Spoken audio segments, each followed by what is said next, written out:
اعوذ باللہ من الشیطان الرجیم بسم اللہ الرحمن الرحیم۔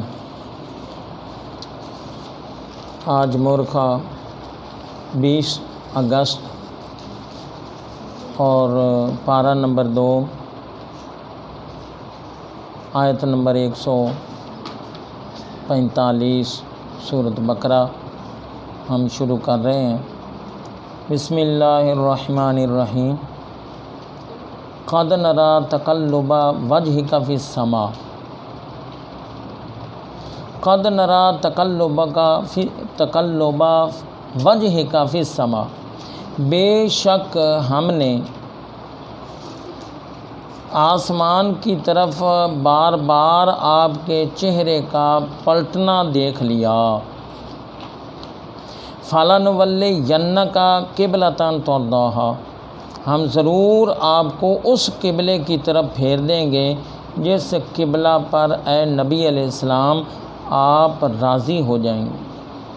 فَوَلِّ وَجْهَكَ شَطْرَ الْمَسْجِدِ الْحَرَامِ، آپ اپنا چہرہ انور مسجد حرام کی طرف پھیر دیں۔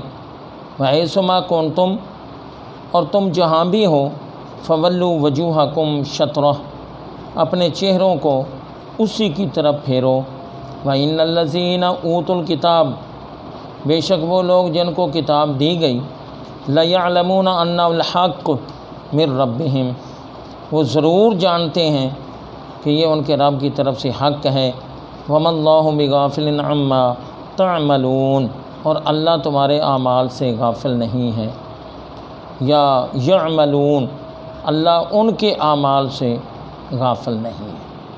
بیٹا یہ آیت ہم نے پڑھ لی ہے، پہلے ان میں کچھ الفاظ کا ذکر ہم کرتے ہیں۔ تقلبہ کا، تقلبہ قلب سے نکلا ہے۔ قلب کا معنی ہوتا ہے اوندا ہونا۔ انسانی دل کو قلب اس لیے کہتے ہیں وہ الٹا ہے، اور یہاں معنی ہے پلٹنا۔ انقلاب بھی اسی سے نکلا ہے، اس میں بھی صورت کا پلٹنا ہوتا ہے، تبدیلی ہوتی ہے۔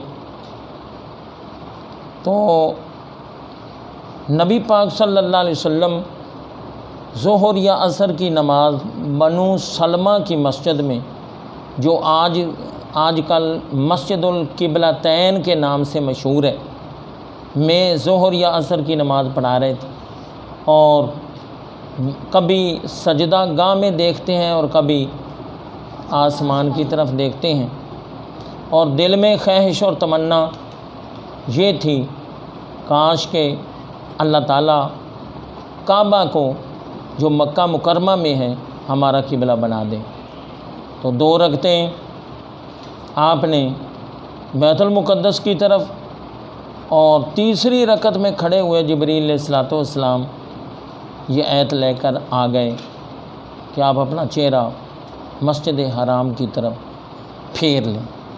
تو چہرے کا ذکر اس لیے آیا ہے کہ چہرہ پورے جسم میں سب سے زیادہ خوبصورت بھی ہے، اور امتیاز بھی ہے، پہچان بھی ہے، اور شناخت بھی ہے۔ آپ اپنے چہرے کو پھیر لیں۔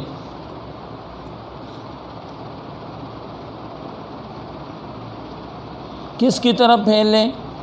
ہم نے آپ کے چہرے کا بار بار پلٹنا اور اوپر دیکھنا آسمان کی طرف، یہ ہم نے دیکھ لیا۔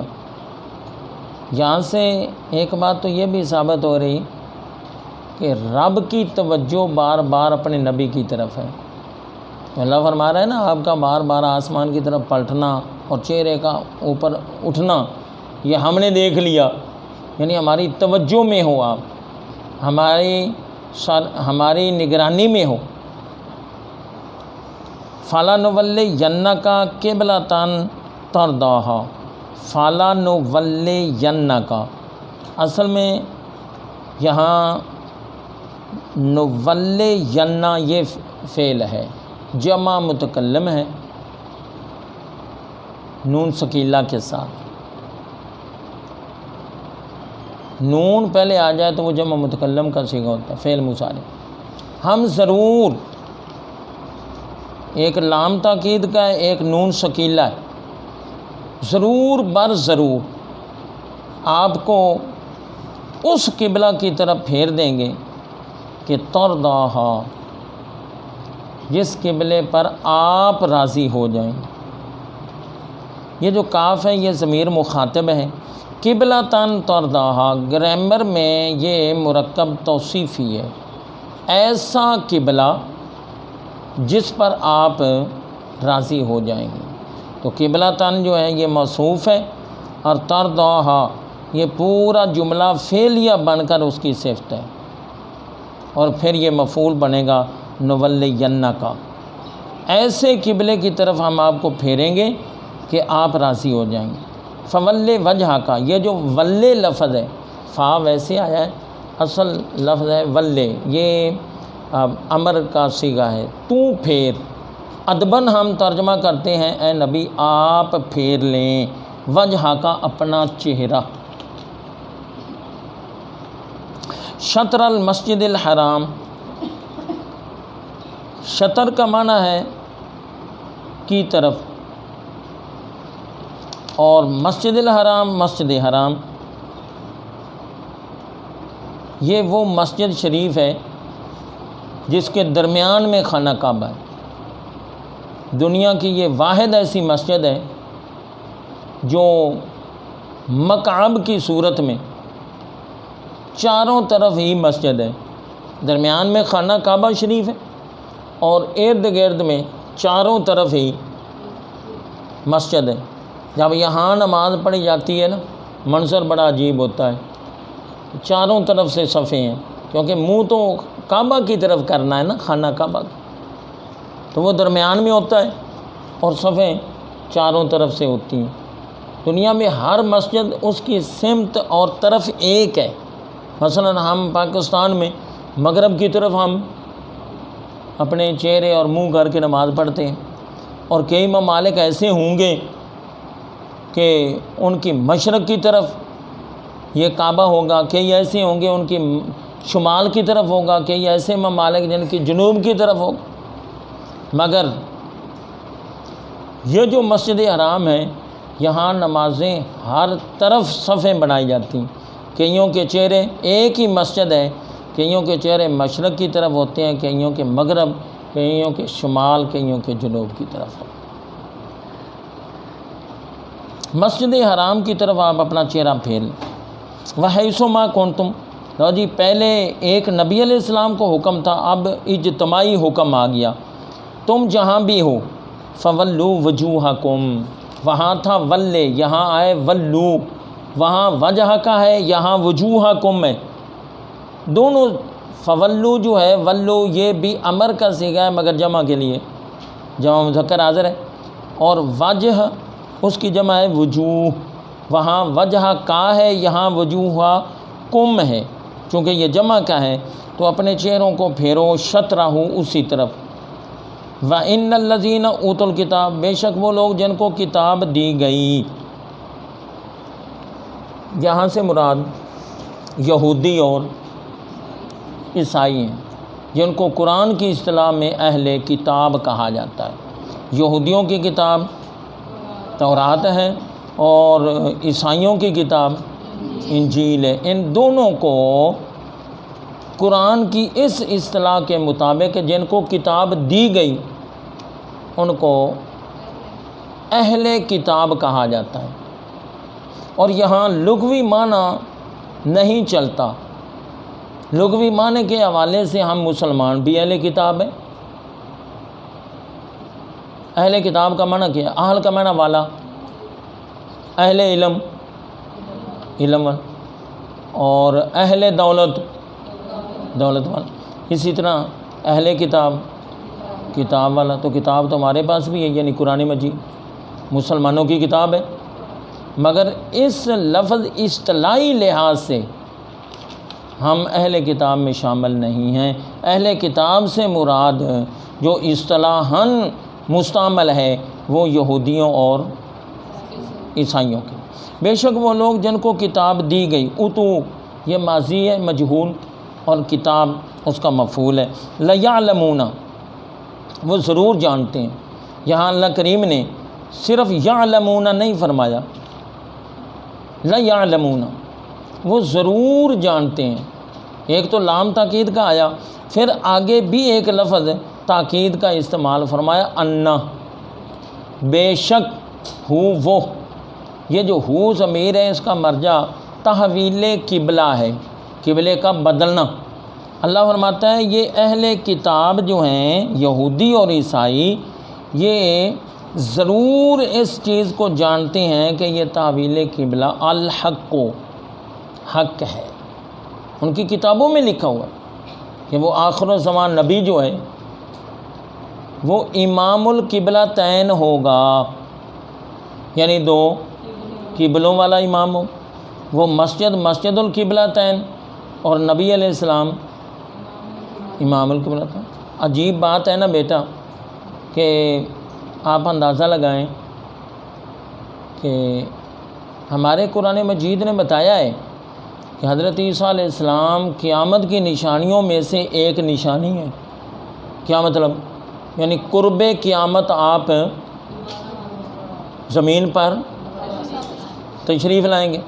اب آپ تھوڑا سا سوچیں کہ اگر عیسیٰ علیہ السلام جلوہ گر ہوئے، اور انشاءاللہ ہوں گے کیونکہ قرآن نے فرما دیا آئیں گے، جب عیسیٰ علیہ السلام آئیں گے تو ہمیں تو عیسیٰ علیہ السلام کو زیادہ ماننا چاہیے کہ ہمارے قرآن کی خبر ان کے ذریعے سے سچی ثابت ہو گئی۔ جو کچھ ہمیں قرآن نے بتایا تھا وہ سچ ہو گیا۔ تو ان کو یہودیوں اور عیسائیوں کو تو چاہیے تھا، جب قبلہ بدلا ہے اور ان کی کتابوں میں لکھا تھا کہ وہ آخر الزمان نبی جو ہے وہ امام القبلتین ہوگا، تو ان کو تو چاہیے تھا کہ فوراً حضور پر ایمان لاتے کہ جو نشانیاں ان کی کتابوں نے بتائی تھیں وہ آپ صلی اللہ علیہ وسلم میں بدرجہ اتم سب کی سب موجود ہیں، مگر تعصب حسد کا ستیہ ناس ہو یہ عقل پہ پردے ڈال دیتا ہے۔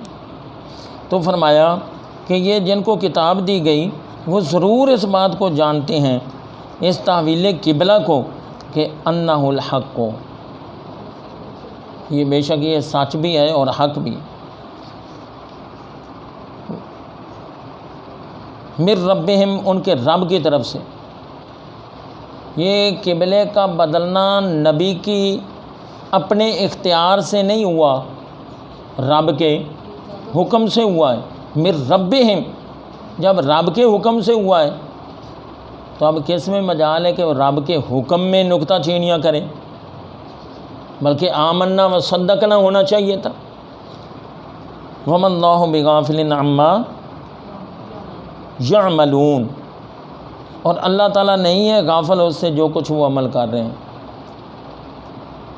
دلوں میں جو بغض حسد اور عناد چھپائے ہوئے ہیں اللہ ان کو بھی جانتا ہے، ان سے بھی غافل نہیں، بے خبر نہیں، اور جو کچھ ظاہر کر رہے ہیں قولاً یا عملاً اللہ ان کو بھی جانتا ہے۔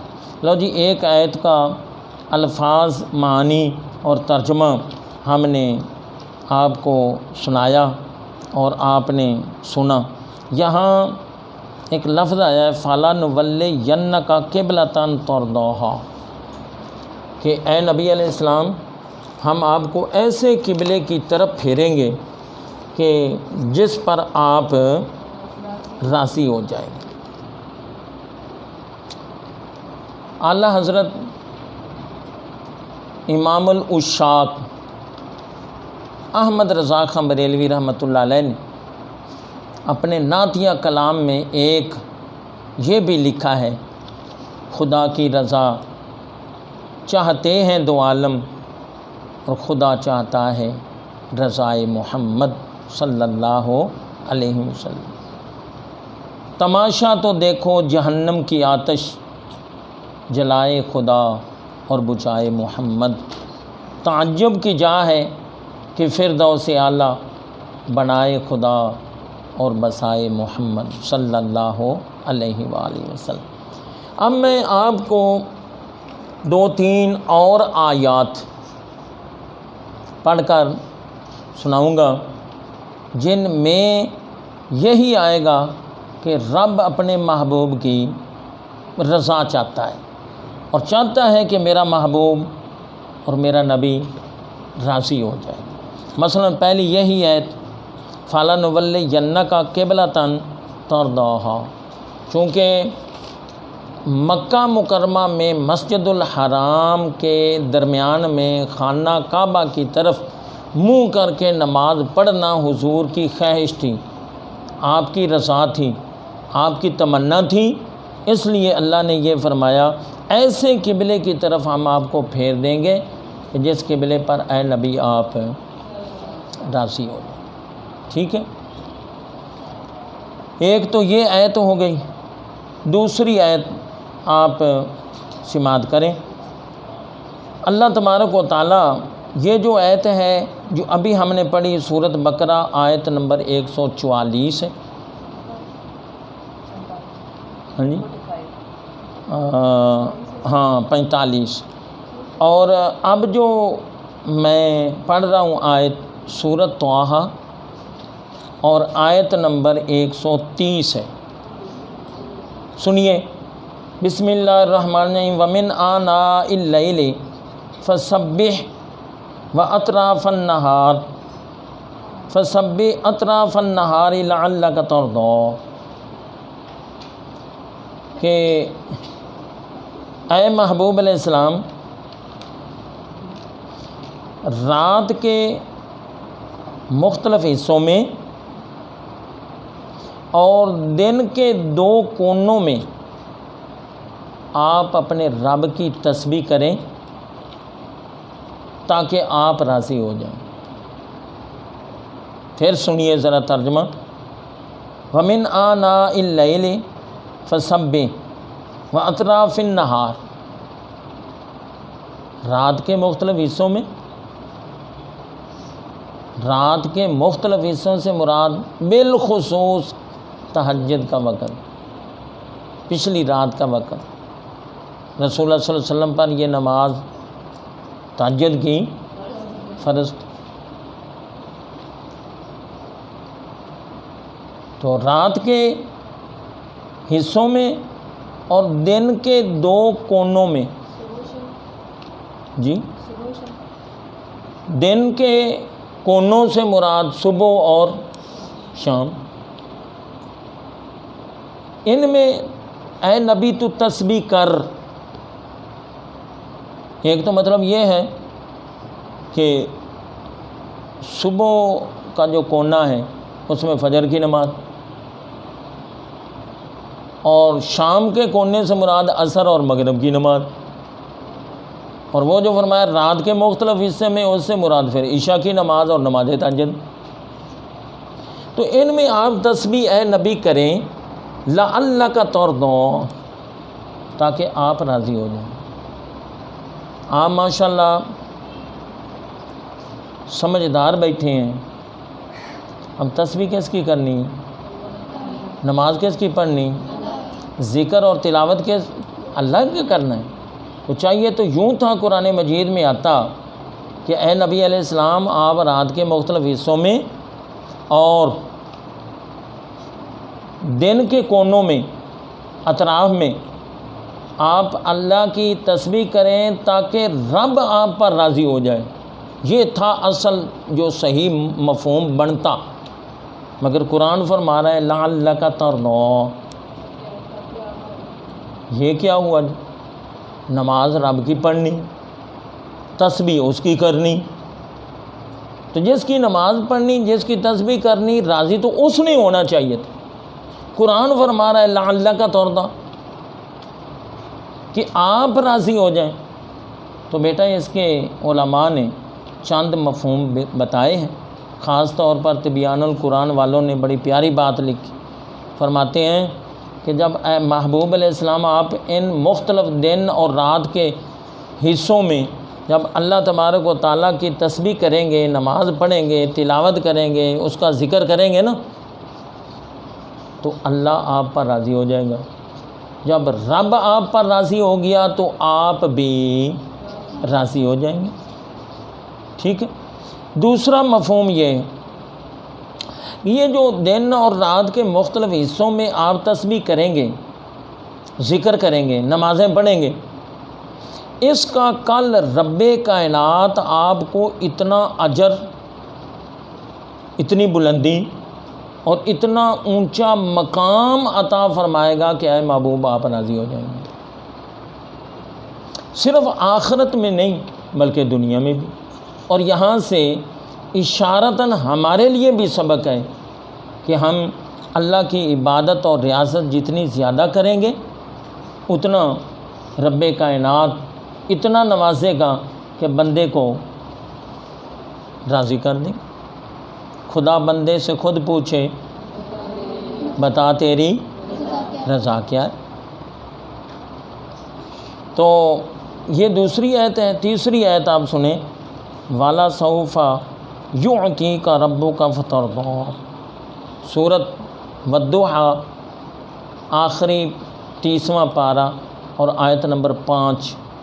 اللہ فرماتا ہے والا سوف یعطیک ربک فترضی، ان قریب، سین اور سوفا فعل مضارعہ کے شروع میں آ جائیں تو ویسے تو مضارعہ میں دو معنی ہوتے ہیں، حال اور مستقبل کا، مگر جب سین اور سوفا شروع میں آ جائیں تو پھر مستقبل قریب کے معنی کے ساتھ فعل مضارعہ مخصوص ہو جاتا ہے۔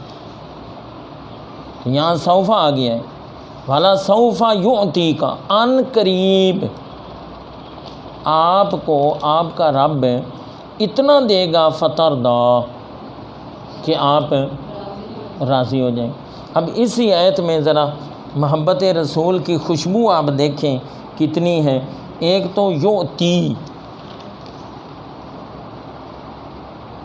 یہ نہیں کہ عطا کر دیا، رب عطا کرے گا، اور یعطی نہیں صرف فرمایا، یعطی کا، اے نبی آپ کو، ادباً تو آپ کو معنی کریں گے نا، لفظی معنی یہی ہے کہ اے نبی تجھے۔ پھر والا سوف یعطی، جب کا یہاں آ گیا تو پھر ربنا آ جاتا، اللہ آ جاتا۔ یہ باتیں قابل غور ہیں، قرآن ہر کوئی پڑھتا ہے، ٹھیک ہے نا۔ بڑی پیاری مثال ایک دن میں نے آپ کو سنائی تھی، دوبارہ سنا رہا ہوں۔ پھولوں کے اوپر بھیڑ بھی جاتا ہے، شہد کی مکھی بھی جاتی ہے، وہ بھی رس لاتا ہے، یہ بھی رس لاتی ہے، رس ایک ہے، عرق ایک ہے، اس کے پیٹ میں گیا زہر بن گیا، مکھی کے پیٹ میں آیا رس ایک ہے، آگے برتن الگ الگ گئے، ٹھیک ہے۔ قرآن اور حدیث ایک ہی ہوتی ہے، اس میں تبدیلی نہیں ہے۔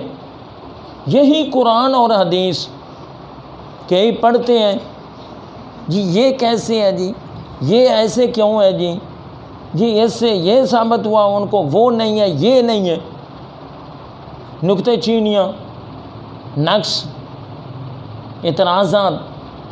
اور یہی علم کا رس جب کسی اچھے عقیدے والے کے دل اور دماغ میں جاتا ہے تو پھر شہد سے بھی میٹھے پھول اور مٹھاس بن کر نکلتی ہے۔ یہاں دیکھیں نا آپ، والا سوفا یعطی کا، جب یہاں کا لفظ آ گیا ہے تو پھر آگے اللہ نے یہ کیوں نہیں استعمال فرمایا والا سوفا یعطیک اللہ فترضی، کہ اللہ آپ کو اتنا دے گا کہ فترضی آپ راضی ہو جائیں گے؟ نہیں، چونکہ یہاں دینے کا ذکر ہے، عطا کا ذکر ہے، محبت کا ذکر ہے، عنایت کا ذکر ہے، اس لیے دو مرتبہ کاف ضمیر مخاطب رب کائنات نے استعمال فرما کے ہمیں بتا دیا کہ رب العالمین کو اپنے محبوب کے ساتھ کتنی محبت ہے۔ والا سوف یعطی کا بھی آ گیا، پھر آگے ربو کا بھی آ گیا، ربوں کا، تیرا رب۔ اچھا، پھر یہاں ایک اور عجیب بات ہے، رب العالمین کیوں نہیں آ گیا؟ رب الناس کیوں نہیں آ گیا؟ رب العرش کیوں نہیں آ گیا؟ ان میں سے کوئی لفظ نہیں آیا، بلکہ ربو کا آیا۔ یہ انتہا درجے کی محبت اور لطف و عنایات اللہ کریم کی محبوب علیہ السلام کے ساتھ۔ آپ کا رب آپ کو اتنا دے گا فتر دو کہ اے نبی علیہ السلام آپ راضی ہو جائیں۔ دنیا میں قبلے بدل رہے ہیں، کس لیے؟ محبوب کو راضی کرنے کے لیے، اور عبادت آپ اتنی کریں کہ آپ راضی ہو جائیں۔ اور آخرت میں بھی فرمایا ان کریم آپ کا رب آپ کو اتنا دے گا کہ آپ، جب یہ آیت نازل ہوئی نا کہ اتنا دے گا اے نبی علیہ السلام آپ کو آپ کا رب کہ آپ راضی ہو جائیں گے، حدیثوں میں آتا ہے، مطالعہ کر کے دیکھیں، سیاستہ کی ایک نے کئی حدیثوں میں ہے کہ نبی علیہ السلام، ابن کثیر نے بھی اس کو ذکر کیا، سرکار علیہ السلام نے فرمایا یا اللہ میں تو اس وقت تک راضی نہیں ہوں گا جب تک میرے سارے امتیوں سے مراد مسلمان جنت میں داخل نہیں ہوں گے۔ تو اس کا یہ نہیں مطلب کہ جو گناہ گار ہیں وہ جہنم میں جائیں گے ہی نہیں، اور ہم اسی پر بھروسہ رکھ کر پھر نیک اعمال ہی نہ کریں، نہیں، جو نیک ہوں گے وہ ڈائریکٹ چلے جائیں گے، یا حضور کی شفاعت سے ان کے درجات بلند ہو جائیں گے، اور جو گناہ گار ہیں وہ اپنی سزا وغیرہ بھگتنے کے بعد رسول اللہ صلی اللہ علیہ وسلم اور باقی چیزوں کی مختلف سفارش سے اور شفاعت سے اللہ کریم ان کی بھی بخشش فرمائے گا اور جہنم سے نکال گا تو ان کو جنت میں داخل کرے گا۔ تو یہ 3 آیات میں نے آج آپ کو سنائی ہیں اس لفظ کے تحت کہ قبلۃً ترضاھا۔ قبلہ کا معنی کیا بیٹا؟ قبلہ کا معنی ہے توجہ کی جگہ، اور یہ بحث بڑی لمبی ہے، قبلے کتنے ہیں، کون کون سے ہیں۔ اب اس طرف اگر میں چلوں تو پھر ہمارا سبق جو ہے نا محدود ہو جائے گا۔ صرف اتنا عرض کر دوں کہ یہ ہماری عبادات کا قبلہ ہے، ہمارے جسموں کا قبلہ ہے، ہماری محبتوں کا محور و مرکز، اور ہماری روحوں اور دلوں کا توجہ کا مرکز اور قبلہ وہ نبی پاک صلی اللہ علیہ وسلم کی ذات ہے۔ اور اسی مفہوم کو مجدد دین و ملت امام العشاق امام احمد رضا خان بریلوی رحمۃ اللہ علیہ نے یوں اظہار فرمایا ہے کہ سر تو سوئے حرم جھکا اور دل سوئے کوئے مصطفیٰ، کہ جب میں نماز پڑھتا ہوں میرا سر تو کعبہ کی طرف جھکتا ہے، میرا دل مدینے کی گلی کی طرف جھکتا ہے۔ سر تو سوئے حرم جھکا، دل سوئے کوئے مصطفیٰ، دل کا خدا بھلا کرے یہ نہیں اختیار میں۔ پتہ نہیں جن لوگوں نے یہ لکھ دیا کہ نبی کا خیال آ جائے تو نماز نہیں ہوتی، انہوں نے کیا تصور کر کے یہ لکھا ہے۔ ڈاکٹر علامہ محمد اقبال رحمۃ اللہ علیہ نے لکھ دیا، شوق تیرا گر نہ ہو میری نماز کا امام، میرا قیام بھی حجاب میرا سجود بھی حجاب۔ تو قبلہ کا معنی ہے توجہ کی جگہ، اور یہ بات بھی آپ ذہن میں رکھ لیں اور اس کو پختہ طریقے سے آپ ذہن میں بھی رکھیں اور نوٹ بھی کر لیں۔ مسجود لہو کعبہ نہیں ہے، نماز میں مسجود لہو کعبہ نہیں ہے، اللہ کی ذات ہے۔ مسجود لہو جس کے لیے سجدہ کیا جائے، ہم سجدہ کعبے کے لیے نہیں کرتے، بلکہ بعض علماء نے تبیان القرآن میں انہوں نے واضح فرمایا کہ اگر کوئی شخص مسجود لہو کعبے کو سمجھے گا وہ کفر ہونے کا، اس کے کفر کا فتویٰ ہو جائے گا، کیونکہ ہمارا سجدہ ہے تو صرف اللہ کی ذات کے۔ ہاں قبلے کی طرف منہ کر کے اس لیے نماز پڑھتے ہیں ہم کہ ادھر ہمارے رب کا حکم ہے، حکم خداوندی پر عمل کرتے ہوئے، نہ کہ ہم کعبہ کو سجدہ نہیں کر رہے، سجدہ رب کو کر رہے ہیں۔ یہی چیز تو بیٹا فرق کرتی ہے بت اور کعبے کے درمیان۔ بت کس چیز کے بنے ہوتے تھے؟ پتھروں کے، اور خانہ کعبہ کس چیز کا بنا ہوا ہے؟ یہ بھی پتھروں کا۔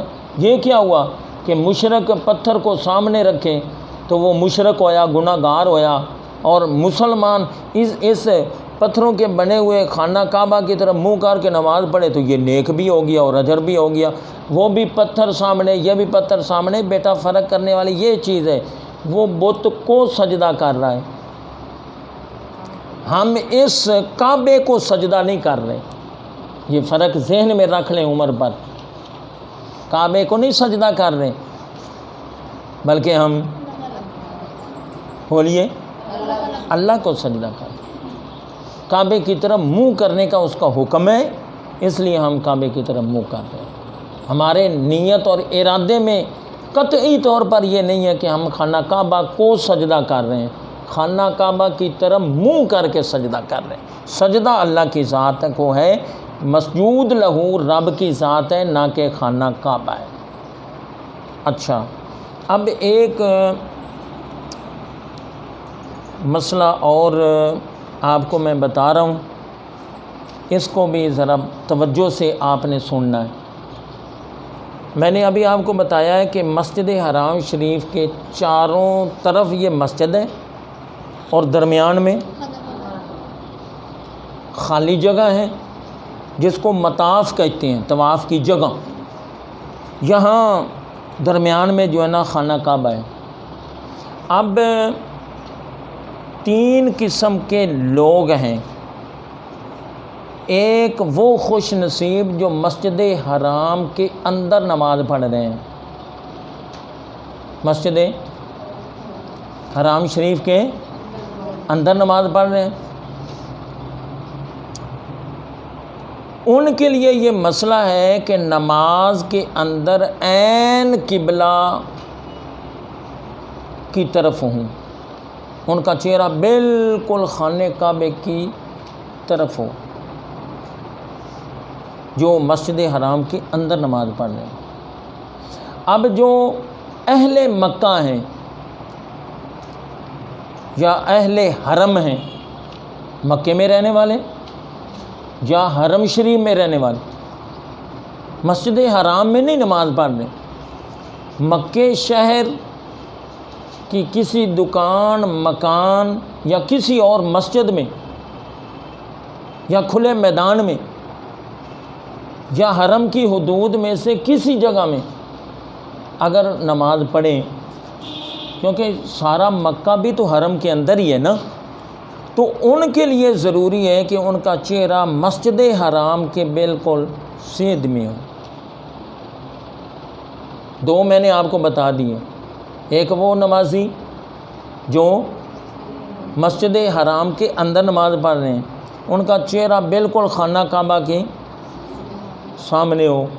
دوسرے وہ جو اہل حرم، اب اہل حرم سے مراد بار میدان جو حرم شریف ہے یا مکے والے، وہ نماز پڑھیں گے تو ان کا چہرہ مسجد حرام کے بالکل عین اور سیدھ میں ہو۔ ٹھیک ہو گیا۔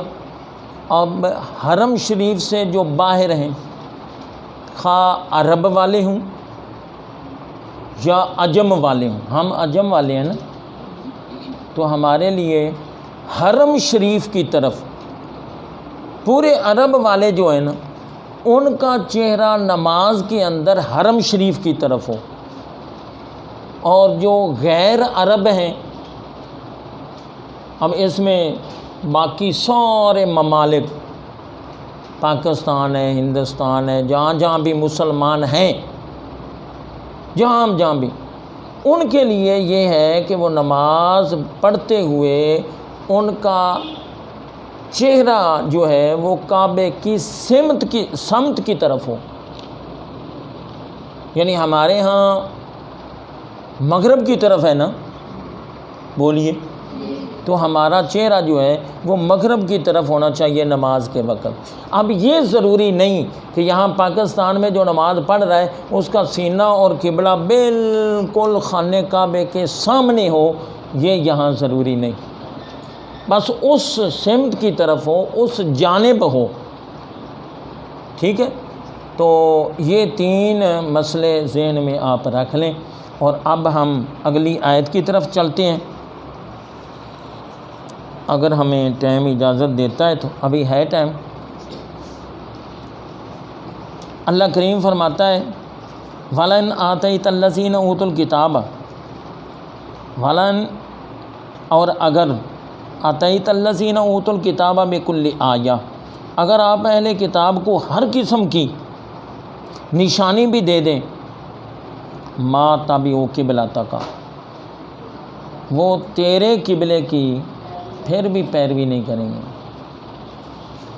جتنے مرضی دلائل، جتنے مرضی ان کے سامنے نشانیاں آپ بتا دیں، دکھا دیں،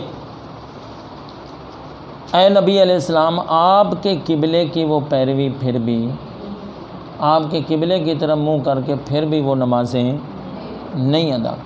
وما انت بتابع قبلتہم، اور نہ آپ ان کے قبلے کی پیروی کرنے والے. بیٹا جب قرآن میں آ گیا کہ اے محبوب آئندہ آپ نے کعبے کی طرف منہ کر کے نماز پڑھنی، تو اب بیت المقدس کی طرف نبی علیہ السلام اب کیسے منہ کر کے نماز پڑھ سکتے ہیں؟ ہماری نسبت اللہ کے محبوب علیہ السلام اللہ کے حکم پر بہت زیادہ عمل کرنے والے ہیں، بہت زیادہ. ہم سے تو غفلت، دیر، کاہلی، سستی ہو سکتی ہیں، مگر اللہ کا محبوب علیہ السلام اللہ کے حکم پر فوراً عمل کرتا ہے اور کما حقہ عمل کرتا ہے.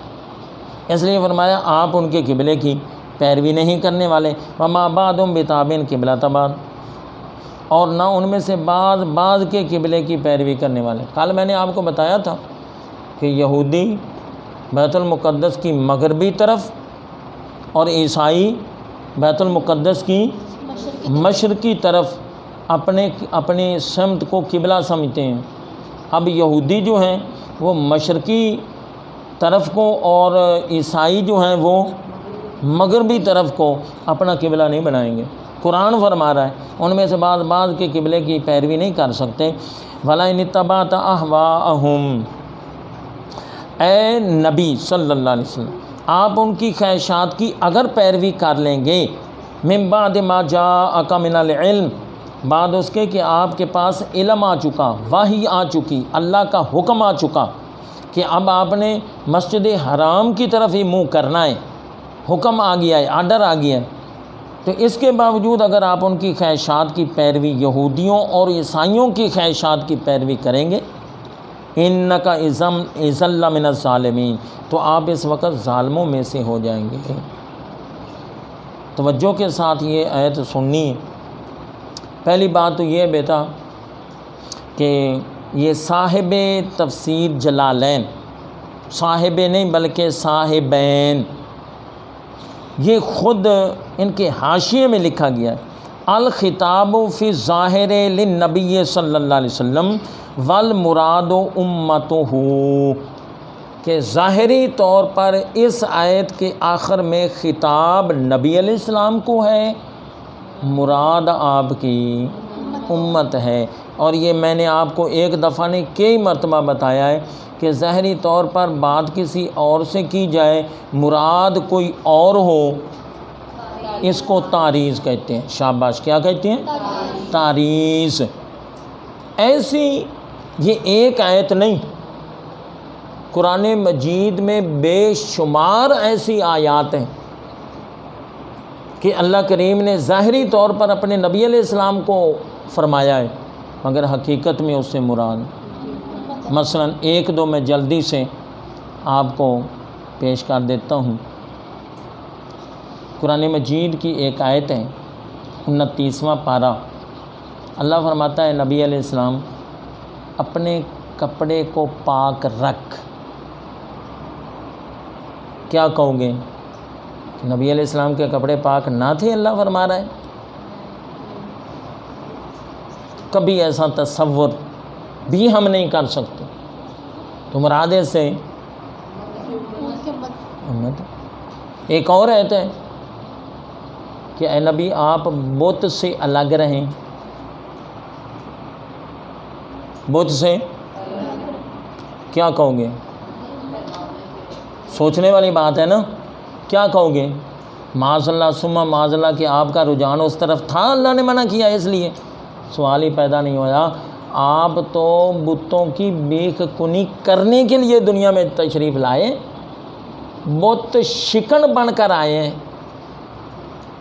اور فتح مکہ کے موقع پر آپ نے ہی تو فرمایا تھا علی یہ بت توڑ، چھڑی لی اور توڑ رہے ہیں، جو اوپر والے جہاں ہاتھ نہیں پہنچ سکا، فرمایا علی میرے کندھوں پہ سوار ہو جا، اوپر والے توڑ۔ تو نبی علیہ الصلوۃ والسلام یہ تو تصور ہی نہیں کیا جا سکتا، فرمایا آپ بت سے الگ رہیں، مراد ظاہری خطاب نبی علیہ السلام کو ہے، مراد اس سے ہم گناہ گار ہیں۔ کہ اے امتی یاد رکھ لے کبھی بت کی طرف توجہ نہیں کرنی، بت کی طرف رجحان نہیں کرنا۔ اے امتی اپنے کپڑے کو پاک صاف رکھ۔ اے امتی جب تجھے ایک چیز کی حقیقت کا پتہ چل گیا یہ حق ہے، غلط لوگوں کی خواہشات اور ان کی پیروی نہیں کرنی، اگر تو کرے گا تو تو ظالم شمار ہوگا۔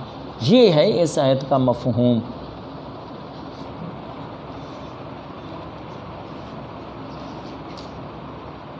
ایک اور انداز میں بھی اس کو بتایا، اگر آپ ان کی خواہشات کی پیروی کریں گے تو ظالم ہوں گے نا۔ نبی علیہ السلام کسی کی خواہشات، کسی کی باتوں، کسی کے نظریات اور عقائد کی پیروی کرنے کے لیے نہیں دنیا میں جلوہ گر ہوئے کہ وہ کسی کے پیچھے لگیں، کسی کی وہ بات مانیں، کسی کے نظریات کو وہ قبول کریں، بلکہ ساری دنیا ان کے نظریات کو قبول کرے گی تو اس میں نصرت ہے، کامیابی ہے، فتح ہے، عروج ہے اور شان و شوکت ہے اور قبولیت ہے۔ تو اگر آپ ایسا کریں گے تو ظالم ہوں گے نا۔ تو سرکار علیہ السلام نے کبھی بھی یہودیوں اور عیسائیوں کی خواہشات کی پیروی، لہذا یہ جو آخری انکا لمن الظالمین یہ بھی نہیں۔ تو حقیقتاً جواب وہ ہے جو میں نے پہلے بتا دیا کہ یہ تعریض ہے، کہ ظاہری طور پر خطاب نبی علیہ السلام کو مگر مراد سے امت ہے۔ اچھا جی، اتبعتا اتباع سے نکلا ہے، ماضی کا صیغہ ہے، ماننا، پیروی کرنا، پیچھے چلنا۔ اہواءہم خواہشات، ہوا ایسی خواہش کو کہتے ہیں جو من گھڑت ہو، خود ساختہ ہو، جو حقیقت پر مبنی نہ ہو۔ من بعد ما جاءک من العلم، بعد اس کے کہ تیرے پاس علم آ گیا، علم بھی آ جائے، یقین بھی ہو کہ یہ غلط ہے، یہ پتہ ہو کہ یہ رستہ غلط ہے، یہ آدمی غلط ہے، اور اس کے باوجود انسان اس کی پیروی کرے، اس کی بات مانے، اس کے نظریات کو قبول کرے۔ قرآن فرما رہا ہے انسان انک اذا لمن الظالمین، اس وقت پھر تو ظالم ہوگا،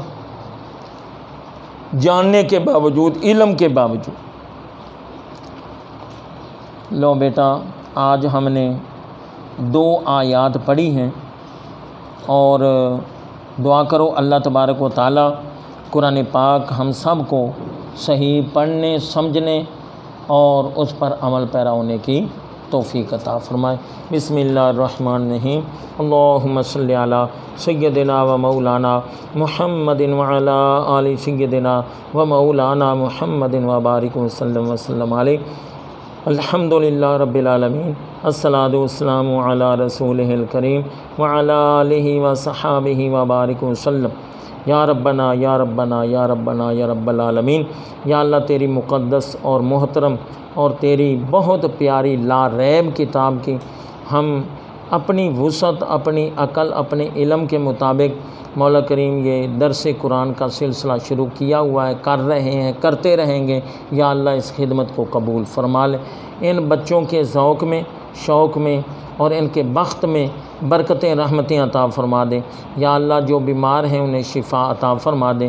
یا اللہ ان بچوں میں سے جن کے والدین یا باقی عزیزوں میں سے جو بیمار ہیں سب کو شفا دے دے۔ یا اللہ اس قرآن کی برکت اور اس کی انوار و تجلیات کے وسیلہ اور تصدق سے ہم سب کی مشکلات، پریشانیاں، بیماریاں، تکلیفاں دور فرما دے۔ قرآن اور صاحب قرآن کا دنیا، قبر اور آخرت میں ساتھ نصیب فرما دے۔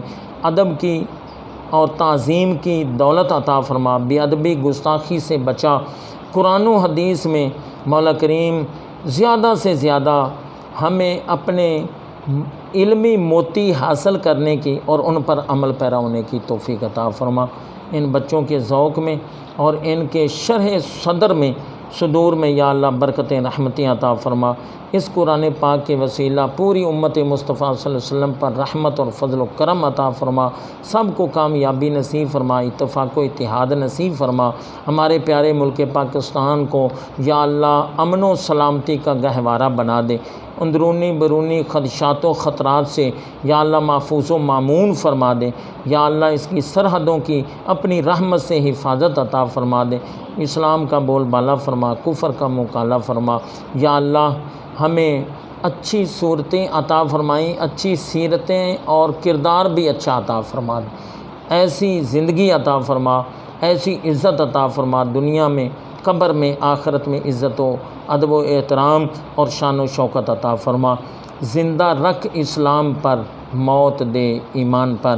جس کسی نے بھی دعا کے واسطے یا رب کہا، کر دے پوری آرزو ہر بے کس و مجبور کی۔ سبحان ربک رب العزت عما یصفون وسلام علی المرسلین والحمد للہ رب العالمین وصلی اللہ علی حبیبہ وقاسم رزقہ ونور عرشہ وزینت فرشہ سیدنا و مولانا محمد وعلی آلہ وصحبہ اجمعین برحمتک۔